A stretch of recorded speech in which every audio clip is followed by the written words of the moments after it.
የአርሰናል ተጫዋቾች በተለየ መንገድ ደስታቸውን ሲገልጹ ተስተውለዋል።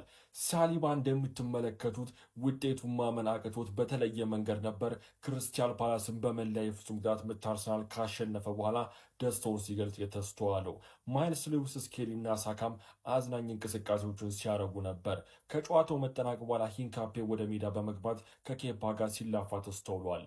በአሁን ሰዓት ላይ እጅጉኑ ዓለማችን ላይ እድለኛ ሰው ነው እየተባለ እየተጠራ ያለው የባርሴሎናና የስፔን አማካኝ ፔድሪ ሲሆን እድለኛ ነው የተባለበት ዋነኛ ምክንያት እንግዲህ በፍቅር ህይወቱ ላይ ነው። እንግዲህ ያገኛት ሴት በጣም እጅጉኑ ገራሚ ነች። ፔድሪ ብዙ ጊዜ የፍቅር ህይወቱ ሲጠየቅ እንግዲህ በጣም አይናፋርና ድብቅ እንደሆነ ይወራለታል። በዚህ መሃል ግን የፔድሪን የፍቅር ህይወትና ወይም ፍቅረኛውን ሊያገኙበት የቻሉበት ዋነኛው ምክንያት የነበረው በፎቶ ላይ የምንመለከታት እንግዲህ አሌሃንድራ ስትባል የስፔን ትልቅ ሞዴልና በጣም እጅጉኑ አማላይ የምትባል ሴት ነበረች። ይገርመው ነገር ፔድሪ ድብቅ ካደረገ በኋላ እንግዲህ ከዚች ልጅ ጋር ወደ ትምህርት ቤት ሲሄድ ነበር ታይቶ ጉዳዩ ይፋ የወጣበት። የፔድሪ ፍቅረኛም አሌሃንድራ እንግዲህ የኢኮኖሚክስ ተማሪ ነበረችና ዩኒቨርሲቲ ፔድሪ ይሸኛት ነበረ በመኪና። ፔድሪ እንግዲህ ፍቅረኛውን ሊሸኝ ሲል የሚጠቀመው መኪና እጅግ አስገራሚ ነው ተብሏል። ምክንያቱም ካሉት መኪኖች ውስጥ መሃል ጥቁር መስቶቱም ጥቁር የሆነ መኪና ነበር ፍቅረኛውን ወደ ትምህርት ቤት ለመሸኘት እየተጠቀመ የነበረው በሰዓቱ። በፍቅር ህይወቱ ብዙ እርግጠኛ ሳይሆን ሚዲያ ላይ መውጣት ስላልፈለገ ነበር በጥቁር መኪና ፍቅረኛውን አሌሃንድራን እየሸኘ የነበረው፣ ምክንያቱም አንዳንድ ሰዎች አይተው እንዳያወሩበት። በስተመጨረሻም ግን በነጮቹ በ2025 እንግዲህ ከፍቅረኛው ጋር ፎቶ ኢንስታግራም ላይ ፖስት አድርጓል። ይሄን ነገር የሰሙ አንዳንድ ትላልቅ ሚዲያዎች ግን ፔድሪን ስለ ፍቅር ህይወቱ ለመጠየቅ በጣም ስለጓጉ ትላልቅ ሚዲያዎች ላይ አቅርቦት ነበር። በፍቅር ህይወት ግን እድለኛ ነኝ ብለህ ታምናለህ ብሎ አንድ ጋዜጠኛ ለፔድሪ ጥያቄ አቅርቦለት ነበር። አዎ በጣም እድለኛ ነኝ፣ እጅጉን የተረጋጋችና ቆንጂዬ ሴት ወይም ፍቅረኛ ነኝ ያለኝ ብሎ ነበር የመለሰው። በፔድሪ አድናቆት ከደረሳት በኋላ እንግዲህ አሌሃንድራ ታዋቂ መሆን ችላለች። አሌሃንድራም ፔድሪም እጅጉን እድለኛ ፍቅረኛሞች ተብሎ ይጠራሉ። ይህንንም የተባለበት ዋነኛው ምክንያት ፔድሪም በፍቅር ህይወቱ ረጋ ያለና ጠንካራ ሰው ሲሆን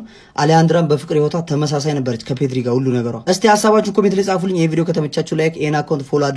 ሌላ እንደዚህ አይነት ቪዲዮችን ይመጡላችሁ። ሰሞኑን ከዚህ ከአያክስ ወጣት ቡድን ጋር በተያያዘ የቡድኑ የአማካይ ስፍራ ተጫዋች ማርክ ቨርካየር ፍቅረኛው በመኪና አደጋ ህይወቷ አልፎ ነበር። የመኪና አደጋ ሚንስ ያው ተገጭታ ነው የሞተችው እና ሰኞ ምሽት ቡድኑ ጨዋታ ያደርግ ነበር። እሱም ጨዋታውን ለመመልከት በስቴዲየም ተገኝቶ ነበረ። ነገር ግን ተመልካቹንም ሜዳ ላይ ያሉትንም ኢሞሽናል የሚያደርግ አንድ ነገር አድርጓል። ጨዋታው ሊጀምር ሲል የሷ ስም ያለበትን መለያ 21 ቁጥር ያው አክቹአሊ 21 ዓመቷ ስለሆነ ነው 21 ቁጥር መለያን የያዘው። አስቀድሞ ጨዋታው ከመጀመሩ በፊት የህሊና ጸሎት ይደረግ ነበር። በኋላ ግን ያው እሱም ሜዳ በመገኘቱ ማሊያውን ይዞ ጆይን እንዲያደርጋቸው የቡድን ጓደኞቹ ጋበዙትና ከነሱ ጋር በመሆን እሱም የህሊና ጸሎቱን አድርጓል። አያክስ በነገራችን ላይ ይሄ ጨዋታ እንዳይደረግ ጠይቆ ነበር፣ ግን አወዳዳሪው አካል ያው ጨዋታውን ፖስትፖን ማድረግ እንደማይቻል ነው ያሳወቃቸው። በዚህ ምክንያት ጨዋታውን አድርገው 2-0 በሆነ ውጤት ተሸንፈዋል። እንዳለ የቡድን አባላቱ ሰሞኑን ይሄ ጓደኛቸው በደረሰበት ሀዘን ክፉኛ አዝነዋል ነው የተባለው እነሱምና በዛ ምክንያት ነበር ጨዋታውን ወደ ሌላ ጊዜ እንዲዛወርላቸው የጠየቁት፣ ግን አልሆነም። የእግር ኳስ ስሜት አንዳንድ ጊዜ ሚስተር ኤክስ ከሚስተር ዋይ ተጫወተ የሚለው ብቻ ሳይሆን እንዲህ አይነት በጣም አስቸጋሪ ሞመንቶችን አንድ ላይ ሼር ማድረግ የተለመደ ነውና እኔ እንጃ ቪዲዮ ምናምን ሳይሆን በጣም አሳዘነኝ እኔ። ሳውዛምፕተን እና ኮቬንትሪ ሲቲ በኤፍኤው ቅጣት ተላልፎባቸው በሻምፒዮንሺፑ ሳውዛምፕተን ከኮቬንትሪ ሲቲ አንዳቻ በተለያዩበት ጨዋታ የነበረውን የተጫዋቾች ግርግር ታስታውሳላችሁ። ታዲያ በዚህ ምክንያትም በአሁኑ ሰዓት በኤፍኤው ቅጣት እንደተላለፈባቸው ታውቋል። የአሰልጣኙን ምክር ያልሰማው ኬፓ አሪዛባላጋ አርሰናልን አሸናፊ አድርጓል።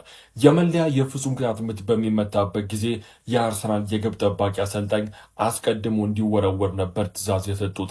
ነገር ግን ሳሊባ የመለያ የፍጹም ቅጣት ምቱን ከመታ በኋላ ለኬፓ ይህንን ነገር ማድረግ እንደሌለበትና በራሱ ስታይል መሄድ እንዳለበት ነበር የነገረው። ያኔ የፍጹም ቅጣት ምት በማዳን መድፈኞቹ ቀጣዩ ዙር እንዲቀላቀሉ ማድረግ ችሏል። በርካቶችን እያከራከረ የሚገኝ መረጃ በአሁኑ ሰዓት ወጥቷል። መረጃውንም ያወጣው ኦፕታ ሱፐር ኮምፒውተር ሲሆን በአሁኑ ሰዓት የዓለማችን ምርጡ የወንዶች ቡድን አርሰናል ነው ሲል እንግዲህ ኦፕታ ሱፐር ኮምፒውተር ተናግሯል። ታዲያ የተሰጠውን ዳታ ተጠቅሞ መድፈኞቹ አርሰናሎች በአሁኑ ሰዓት የዓለማችን ምርጡ የወንድ ቡድኖች ነው ሲል፣ ሁለተኛ ባየር ሙኒክ፣ ሶስተኛ ማንቸስተር ሲቲ፣ አራተኛ ፓሪስ ሰን ጀርሜን እና አምስተኛ ላይ ደግሞ ባርሴሎናን ኦፕታ ሱፐር ኮምፒውተር አስቀምጧል። በዚህ ሀሳብ ምን ያህል ተስማማላችሁ? አርሰናል በአሁኑ ሰዓት የዓለማችን ምርጡ የወንዶች ቡድን ነው ወይ? ለእናንተ የትኛው ቡድን ነው ምርጥ? ሀሳብ አስተያየታችሁን ኮሜንት ላይ አስቀምጡልኝ። በየዕለቱ ወሳኝ ስፖርታዊ መረጃዎችን ለማየት የፕላስ ምልክቷን መጫና ፎሎ ማድረግ አትርሱ። ይመቻችሁ። እሺ ጀማው ምትረ መቀኛ እንግዲህ ትናንት ፓላስን ካሸነፍን በኋላ እንግዲህ በፔናልቲ አሸነፉ። መሸነፍ ነበረባቸው። ምን እጅግ በጣም ብዙ ነገር እያወራብን ይገኛል። ዋናው ፖይንት ምን መሰራችሁ? ወደ ቀጣዩ ዙር አልፈናል። ሃንግማንንም እንደዛው ስንለጥፋት ማለት ነው እንግዲህ ምን እንደሚሉ እናያለን። ጀማው ለማንኛውም ከጨዋታው በኋላ አሰልጣኝ አርቴታ ለቅርቡ ለጥያቄ ሀሳብ አስተያየቱን ሰጥቶ ነበር። ምን እንዳለ እኔ እንደተለመደው አጭር በረራ አስቃኛችኋለሁ። ብያችኋለሁ። ፎሎ፣ ላይክ፣ ሼር፣ ኮፒ ሊንክ ማድረጋችሁን እንዳትረሱ። ደግሞ አርቴታ አስቀድሞ የቀረበለት ጥያቄ ተጫዋቾቹን የብቃት ሁኔታ እንድትመለከቱ አለ ብለውት ነበር። እጅግ በጣም ተቀርም ያለው በየ3 ቀን ልዩነት ሆኖ ጨዋታ እያደረገን ያለ ነው። ታዲያ በዚህ መሃል ብዙም ልዩነት ሳመጡ በዚህ መንገድ ፐርፎርም ማድረጋቸው አስደስቶኛል ብሏል ጀማው። ከዛ በተጨማሪ ስለ ዋንጫ ማሸነፍም ተጠይቆ ነበረ ጀማው። እሱም እንዳለው ከሆነ ሁላችንም ዋንጫ ለማሸነፍ እጅጉኑ ፍላጎት አለን። ቡድናችን ላይ በደንብ ረሃብ አለ። ታዲያ ያንንም ለማሳካት በተቻለን አቅም እየተንቀሳቀስን እንገኛለን። የምንፈልገውን ነገር ደግሞ ለማሳካት ሁሉንም ነገር ከማድረግ ወደ ኋላ አንልም የሚል ምላሽ ሰጥቷል ጀማው። ከዛ በተጨማሪ በትናንትና ጨዋታ ደግሞ ስለ ማርቲኔሊ ጉዳት ተጠይቆ ነበር። እሱም እንዳለው ከሆነ ማርቲኔሊ በጨዋታው ላይ ምቾት አልተሰማውም። ቀለል ያለም ጉዳት አጋጥሞታል። እስካሁን ምንም አይነት ምርመራ ስላልተደረገለት ይሄ ነው የሚለው ውጤት ልነግራችሁ አልችልም። በቀጣይነት እንግዲህ ከምርመራው በኋላ እምነግራችሁ ይሆናል የሚል ሀሳብ አንስቷል ጀማው። ለማንኛውም ይመቻችሁ። ኬናን ኢሊዝ ወደ አርሰናል ስለሚለው ዝውውር ያሉትን መረጃዎች አንድ ባንድ እንመለከታለን። ከዛ በፊት ግን በቻላችሁት መጠን ፎሎ እያደረጋችሁ ወደ 50 ሺህ እየጠጋ ነው። ፎሎ እያደረጋችሁ እንዲሁም ደግሞ ኮፒ ሊንክና ላይክ እያደረጋችሁ እስከ መጨረሻው እንድትከታተሉ ጋብዛችኋለሁ። በመጀመሪያም የኮንትራት ጉዳዩን ስንመለከት ጎል.ኮም ይዞት በወጣው መረጃ መሰረት ከጁቬንቱስ ጋር እያደረገ የነበረው የኮንትራት ማረዘም ንግግር ለጊዜው ቆሟል። ምንም የተቆረጠ ነገር የለም። ነገር ግን በደሞዝ ጉዳይ እንዲሁም ደግሞ በጥቅማ ጥቅሞች ስላልተስማሙ ለጊዜው የኮንትራት ማረዘም ንግግሩ ቆሟል። ፉትቦል ኢንሳይደር ይዞት በወጣው መረጃ መሰረት የኮንትራት ማረዘሙ ንግግር ለጊዜው ስለተቋረጠ አርሰናል እንዲሁም ደግሞ ሪያል ማድሪድና ቼልሲ በድጋሚ ፍላጎታቸው እንዳሳዩ የሚያሳይ መረጃን ይዞልን ወጥቷል። ፉትቦል ኢንሳይደርም ጨምሮ ይዞት በወጣው መረጃ መሰረት ክለባችን ከኬናን ኢሊዝ ኤጀንት ከጆርጅ ሜንዴስ ጋር አንዳንድ ንግግሮች እንዳደረጉ የሚያሳይ መረጃን ይዞልን ወጥቷል። በተጨማሪም ጁቬ.ኮም ይዞት በወጣው መረጃ መሰረት የክለባችን መልማዮች የኬናን ኢሊዝን እንቅስቃሴ ለመመልከት በተደጋጋሚ ወደ ጣሊያን ሲመላለሱ እንደነበር የሚያሳይ መረጃን ይዞልን ወጥቷል። የጎል.ኮም ዘገባም ከሆነ ክለባችን የኬናን ኢሊዝን ዝውውር በጥር ዝውውር መስኮት መጨረስ እንደሚፈልግ የሚያሳይ መረጃንም ይዞልን ወጥቷል። ነገር ግን ስካይ ስፖርት ይዞት በወጣው መረጃ መሰረት ክለባችን በክረምት የዝውውር መስኮት በጣም ብዙ ወጪ ስላወጡ በጥር ዝውውር መስኮት ብዙ እንቅስቃሴ ሊያደርጉ እንደማይችሉ የሚያሳይ መረጃን ይዞልን ወጥቷል። ስፖርትም ጨምሮ ይዞት በወጣው መረጃ መሰረት ክለባችን በጥር ዝውውር መስኮት ተጫዋቾችን የሚሸጥ ከሆነ ምናልባትም አንድ ተጫዋች ወደ ስኳዱ ሊያመጣ እንደሚችል የሚያሳይ መረጃን ስካይ ስፖርት አጋርቶናል። ኬናን ኢሊዝን በተመለከተ እስካሁን ድረስ ሲወጡ የነበሩት መረጃዎች እነዚህን ይመስላሉ። ምናልባትም ነገ ወይም ደግሞ ከነገ ወዲያ የሚወጣ አዳዲስ መረጃዎች ካሉ ይዤላችሁ መጣ ይሆናል። ኮፒ ሊንክ እንዲሁም ደግሞ ላይክ እና ፎሎ ማድረግ እንደረሳ። በአሁን ሰዓት ላይ ህንዶችን እያስቆጣና እያነጋገረ ያለ ነገር ተፈጥሯል። ፋሚሊዎች የተፈጠረውም በዚች ቆንጂዬ ልጅ ምክንያት ነው። ኖራ ፋቲን ማያውቃት አለ ብዬ አላስብም። ኢንስታግራም ገጿ ላይ እንግዲህ ከሁለት ቀን በፊት ይሄንን ፖስት አለች። ያው የሞሮኮን ባንዲራ ይዛ ምንም እድገቷ ነው ለቷ ሌላ ሀገርም ቢሆን ግን ህንድ ውስጥ ነበር እቺ ልጅ መታወቅና ሰው መሆን የቻለችው። እንደው ምን የሚገርመኝ የህንድን ባንዲራ አውጣች ልጅ ብዙ ነገር ብታወራ ይገርመኝ ነበር። ምክንያቱም እቺ ልጅ ገና የ10 ቤቶች እድሜ ላይ ያለች በአንድ ተልካሻ ዳይሬክተር ምክንያት ህይወቷ ሊጨልም ነበር። አብረሽን ካልተኛሽ ወይም እኔ የፈለኩትን ካላደረኩሽ ትልቅ ቦታ መድረሳችን ወይም እኔ ስራ ላይ መሳተፋችን ብሎ ሊከለክላት ሞክሮ ነበር። በዛ ኮተታም ዳይሬክተር ምክንያት እቺን የመሰለች ልጅ አስቡት፣ ያለ ትዳር ያለ ልጅ ተቀምጣለች ማለት ነው እስካሁን ድረስ። በዛ ሰዓት ያ ዳይሬክተር እንደዛ በመናገሩ እንግዲህ ሳይኮ ተጎርታ አእምሯውላ ሌላ ታሪክ ውስጥ ገብታ ነበር። ለወንድ ያላት አመለካከት ተቀይሮ እንግዲህ ከፍቅረኞቿ ጋር ብዙ መቆየት አልቻለችም። ወዲያው ተለያይታ ጭራሻው ላይ ሲንግልነት ይሻለኛል አልፈልግም ነው ያለችው። የሚገርመው ነገር እቺ ልጅ ቤተሰቦች በትንሹም ቢሆን ተጨቁና ነው እዚህ የደረሰችው። ለፍታለች ማለት ይቻላል። ውልደቷ በካናዳ ሲሆን ከሞሮኮ ቤተሰቦች ነበር የተወለደችው። ቤተሰቦቿ ደግሞ እስልምና ተከታይ ነበሩ፣ ሙስሊም ናቸው። በቤተሰብ ዝርያና በውልደቷ እንግዲህ የካናዳና የሞሮኮ ዜግነት ይኖራታል። ቤተሰቦቿ ደግሞ እንደነገርኳቸው የእስልምና እምነት ተከታይ ሲሆኑ እሷ ግን ወጣ ያለች ነበረች፣ የክርስትና እምነትም ትከተላለች። የሚገርመው ነገር ቤተሰቦች እቺ ልጅ በ16 ዓመቷ የሎተሪ ትኬቶችን ትሸጥ ነበር ገና ልጅ እያለች። ቤተሰቦቿን ለመደገፍ እንግዲህ በቡና ቤቶች በምግብ ቤቶች ውስጥ ትሰራ ነበረ። የቡና የክለብ የጭፈራ ቤት ውስጥ ስትሰራ ግን የዳንስ ልምምዶችን በዛ ወቅት ነበር የጀመረችው። በዛው ዓመት ላይ እንግዲህ የተሻለ እድል አግኝታ በቴሌ ማርኬቲንግ ውስጥ መስራት ጀምራ ነበር። የቢሮ ሰራተኛ ሆና የቢሮ ስራ አላዋጣ ሲላት ወደ መስተንግዶ ስራ ተመልሳ እንግዲህ ወደ ህንድ ነበር ቀጥታ ወሰነ ሄደችው። ህንድ ውስጥ የሙዚቃ ኢንዱስትሪን አንድ ደረጃ ከፍ አድርጋለች ትባላለች። ምክንያቱም እቺ እንደ ህንዶቹ አይደለም ስደንስ በቃ ሌላ ታሪክ ውስጥ ነው የምከታችሁ። የመጀመሪያ ስራዋ ልትሰራ ስትል እንግዲህ በሰዓቱ እሷን ያጋጠማት አንድ ዳይሬክተር የዳንስ ስቴፖችን ወይም የዳንስ ችሎቷን እንድታሳየው ጠይቋት እየተወረገረገች ታሳየው ነበር። እንግዲህ አብረሽን ካላደርሽ ብሎ የሻፈደባት ብቻ የሆነ አክቱ ምናምን ሌላ ታሪክ ውስጥ ወይ ወደ ሌላ መንገድ የሚሰባችሁ ሰው አለ አይደል? እንደዛ አይነት ነች ኖራ ፋቲ። በፈረንጆቹ በ2013 እንግዲህ በህንድ ውስጥ በቦሊውድ ታሪክ የመጀመሪያ የፊልም ሚናዋን መተወን ችላ ነበር። በዳንስ ችሎቷ እጅጉኑ ከተሳው በኋላ ነበር ወደ ፊልሙ ሊያስገቧት የቻሉት። ምክንያቱም እቺ ደነሰች ማለት ፊልሙ ቫይራል ነው። አሁን ሰዓት ላይ ስቲል ፍቅረኛ እንደሌላት ተናግራለች። ያ ዳይሬክተር እንደዛ ከተናገራት በኋላ አይምሯ ከተጎዳ በኋላ ለወንድ ልጅ ያላት አመለካከት በትንሹም ተቀይሯል። እኛ እያለንላት የሞሮኮን ባንዲራ እንዴት ይዛ ትፖስታለች? እኛ ህንዶች እያለን ነው እንግዲህ አብዛኞቹ የተቃረኗት በትንሹም። እንደኔም ከጠየቃችሁኝ እጅጉኑ ማደንቃትና መወዳት ሴት ነች ኖራ ፋቲ ማለት በጣም ጀግና በቃ ስደንስ እኔ ሌላ በቃው። እስቲ ቪዲዮ ከተመቻችሁ ላይክ ኤን አካውንት ፎሎ አድርጉ። እስቲ ሌላ እንደዚህ አይነት ቪዲዮዎች ይመጡላችሁ። ይመቻችሁ። የአርሰናል ሴት ዶክተር ካላፊዮሪን ያከመችበት መንገድ የብዙዎችን ትኩረት ነው የሳበው።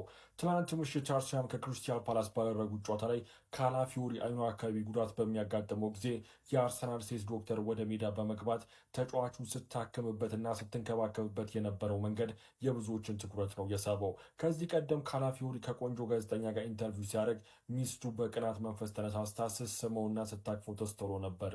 እሺ አንግማን እንዴት ነው እንግዲህ ቀጣይ ተጋጣሚ አንተ ነህ። እንግዲህ እያየህ ነው ቡድኖችን እንዴት እያሸነፍኩ እንደሆነ እያየህ ነው። እኔ ቡድኖችን ንቄ ማግባት ትቻለሁ። አንግማን ስማኝ በደምብ ቡድኖችን ከመናቅ የተነሳ ጎል እያገባው ማሸነፍ አቁሜያለሁ። ስለሚወዱኝና ስለሚያከብሩኝ ራሳቸው ላይ ማግባት ጀምረዋል። ለምሳሌ ወልቭስኒው አንድ አገባና ከዛው ሁለት ራሱ ላይ አግብቶ አሸንፌው ወጣው። እኔው ሌላ ምሳሌ ዛሬ ፓላስ የሚባል ቡድን እንግዲህ ራሱ ላይ አገባልኝና አክብሮኝ ጫውታው ድምቀት ብሎ ራሱ ላይ አገባ። ፋይናሊ በፔናልቲ ለጣሪው መጣ። አሁን አንተ አንግማን 3 ታገባልኛለህ አታገባልኝም? ራስ ላይ ታገባለህ አታገባም? ልፋጫሚውን ከቡድን ኤፍፒስ አላችሁት፣ ኦንጎል አላችሁት፣ ሃራም ፉትቦል አላችሁት፣ የሚከላከል ቡድን ነው በሉት፣ የፈለጋችሁት ነገር በትሉት ዘንድሮ እየተሳተፈበት ባለው ዋንጫ በሙሉ ማለት ነው አርሰናል ዋንጫውን ያነሳል ተብሎ ቅድሚያ የሚሰጠው ቡድን ነው። ትናንትና ደግሞ እጅግ በጣም የተሻሻለውና በጣም ምርጥ የሚባለው አርሰናል የተመለከተ የአርሰናል ተጠባባቂ ተጫዋቾች ምን ያክል ደረጃቸው የላቀ እንደሆኑ ተመልክተናል። ግን ማስቆጠር ነበር የጎደላቸው። ተደጋጋሚ ሙከራ በደንብ ጨዋታውን በልጠው ዶሜት አድርገው ነው የተጫወቱት። በቀጣይ ደግሞ ቼልሲ የኔ ወንድም አርሰናልን ማለት ነው የአቻ ግብ ለማስቆጠር ነው የምታስጨንቀው። 1-0 እየመራክ አቻ ለመሆን ነው እንጂ የማሸነፊያ ግብ ለማስቆጠር አይደለም አርሰናል ዘንድሮ የምትገጥመው። እና አርሰናልን ደርሶ መልስ 290 ደቂቃ ደግሞ ማግኘት ነገሮችን ከረርና ከባድ ያደርግባል። እኔ ስፔሻሊ ቼልሲ ይቸገራል ብዬ ነው ማስበው። የመጀመሪያውን ጨዋታ ደግሞ በሜዳው ነው የሚያደርገው ቼልሲ፣ ከዛ የመልሱ ጨዋታ በኤሚሬትስ አስቡት። ስለዚህ አርሰናል በጣም ጠንካራ ሶሊድ ኮንክሪት የሆነ ቡድን ሆኗል። በምንም አይነት ብቻ ፊፋ ይፍቀደው እንጂ ማለት ነው ህጉ ላይ ይኖር እንጂ ኦንጎል በለው ፖዚሽናል ፉትቦል በለው ሃራም ፉትቦል በለው በመከላከል በለው በትራንዚሽን በለው በሎ ብሎክ በለው በሃይላይን በለው የትኛውንም የእግር ኳስ ታክቲክ ሜዳ ላይ አውርዶ መተግበር የሚችል የተሟላ ስኳድ ያለው ምርጥ ቡድን ነው። አርቴታ ትንሽ ሳት ካላደረገው በስተቀር በዘንድሮው ውድድር ዓመት 4ቱንም ዋንጫ ራሱ ሊያሳካው የሚችልበት አቅምና ፖቴንሻል ላይ የሚገኝ ቡድን ነው አርሰናል። ለማንኛውም በካራባኦ ካፕ የግማሽ ፍጻሜ ጨዋታ ኮል ፓልመር ከቡካዮ ሳካ ይፋለማሉ። እንደዚሁም ደግሞ ኒውካስትል ከማንቸስተር ሲቲ፣ ከዛ ደግሞ 2-2 ጨዋታ ይኖራል ደርሶ መልስ ማለት ነው። ከዛ በኋላ የካራባኦ ካፕ የፍጻሜ ጨዋታ የምንመለከት ይሆናል። ቼልሲ ከአርሰናል ተገናኝቷል። ጨዋታውን እንግዲህ ከወዲሁ ግምታችሁን ኮሜንት ላይ አስቀምጡልኝ። የትናንትናውን የክሪስታል ፓላስና የአርሰናልን ጨዋታ ነው የተመለከታችሁት? ሀሳብና አስተያየታችሁን ኮሜንት ላይ አስቀምጡልኝ። በጣም ደግሞ የሚያስቆም ፓርት ንገል ጋርዲዮላ ተመልከት፣ ኪሎአቸውን ሁሉንም ለክቶ አይደለ እየመዘነ በእስክሪብቶ ጽፎላል። ለምን በዓል ነው ብለሽ ከዚህ 1 ኪሎ ጨምሪና ደልበሽ ተዘረከከሽ ነይና ቋሚ ቦታ አታገኝም። በሴቶቹ ጸጉራቸውን ልጭ ይገባሉ ነው ያለው ብራዘር። አታይም? ምን አይነት እብድ ሆነ አሰልጣኝ ነው ግን! እኔ ወላሂ አጨበጨብኩልህ። በቃ በዚህ ልክ ለስራ መሞት ወደ ሌላው ልለፍላችሁ። ይሄ ዝውውር እንግዲህ ሴሜንዮ ጥር ላይ ይዘዋወራል። ሁለቱ አንድ ላይ አይሰለፉም። ድምጽ እያሰባሰብን ነው። ተከላካይ ይጎዳሉ። 2 ሳሙና የሆኑ ሰዎች ማለት ነው። አስባል በሁለት በኩል አርገ ሙልጭ ዶጎቶ ሴሜንዮ ይገባታል። እንደፈለክ አርጋጭው ታያገባንም። ሁለቱን አንድ ላይ ማሰለፍ ማይታሰብ ነው። በቆዳ ጫማ ነው ምንገበው። በቃ ቢላዋ ይዘን ነው ምንገበው። ሁለቱ አንድ ላይ አሰላለፍ ላይ ሆኑ እንጂ ወላሂ ሁለት ለያዥ ለገና ሲያስቸግሩ ድሪብን ዶኩንም ብቻውን አልቻንም። ሌላ አንድ መንታ አምጥተህለት አንድ ላይ እንዳያሰልፍ የሆነ ህግ መውጣት አለበት። ካልሆነ ጠርሙስ ቢላዋ ምናምን ይዘን እንገባለን። በቃ እኛ እዚህ አንዴ